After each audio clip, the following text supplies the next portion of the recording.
আজ আমি তোমাদের সাথে শেয়ার করব আলু কাবলি আমি কিভাবে বাড়িতে বানিয়েছিলাম। সত্যি বলছি, খেতে দুর্দান্ত হয়েছিল।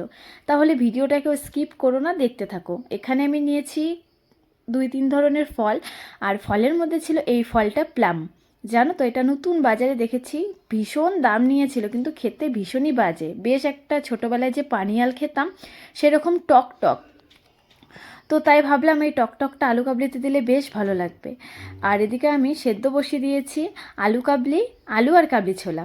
এদিকে সেদ্ধ হতে থাক, তারপরে কিন্তু আমি এদিকে ফলগুলো সব কেটে নিচ্ছি। ফলের মধ্যে আছে আপেল, প্ল্যাম, বেদেনা, নিয়েছি একটু পেঁয়াজ কুচি, কাঁচা লঙ্কা কুচি, টমেটো কুচি, ধনে পাতা, একটু লেবু। আর এদিকে নিয়েছি আমি চানাচুর, আর এদিকে তেঁতুল আর নুন আর চিনি মেশানো জলটা, আর কাবলি ছোলা আর আলুটা আমার সেদ্ধ হয়ে গিয়েছে। এবার দিয়েছি আমি ঠান্ডা করতে। তারপরে কিন্তু আমি তেলের মধ্যে এবার ভেজে নিব ফুচকা। ফুচকা ছাড়া তো আর আলু কাবলিটা হবে না।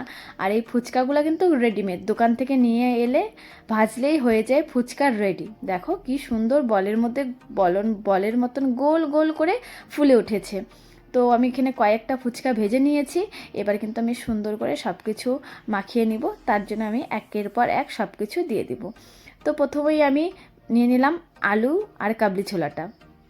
আলু আর কাবলি ছোলাটা ঠান্ডা করেই নেবে, গরম গরমটা মাখবে না, একটু ঠান্ডা হবে তারপরে কিন্তু সুন্দর করে মেখে নিও।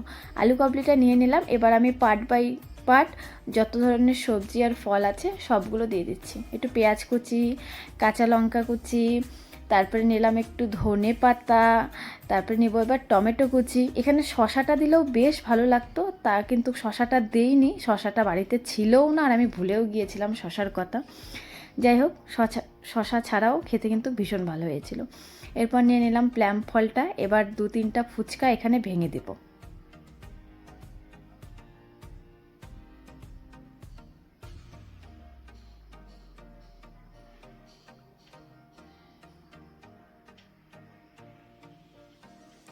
তার উপরে ছড়িয়ে দিলাম চানাচুর। চাইলে তোমরা ঝুরিও দিতে পারো, আমি এখানে ওই ডালের যে চানাচুরটা পাওয়া যায় ওটাই দিয়ে দিয়েছি। তারপরে এখানে পরিমাণ মতো নুনটা দিয়ে দিলাম। তারপরে এবার একটু লেবুর রস দেবো, লেবুর রসটা দিলে ভীষণ সুন্দর একটা ফ্লেভার আসে। তারপরে কিন্তু এবার তেঁতুল ভেজানো যে জলটা বানিয়েছিলাম সেই জলটা দিয়ে দিলাম। বেশ এই জলটা দিলে বেশ খেতে টক টক টক টক একটা ভাপ আসে, আর ভীষণই ভালো লাগে খেতে।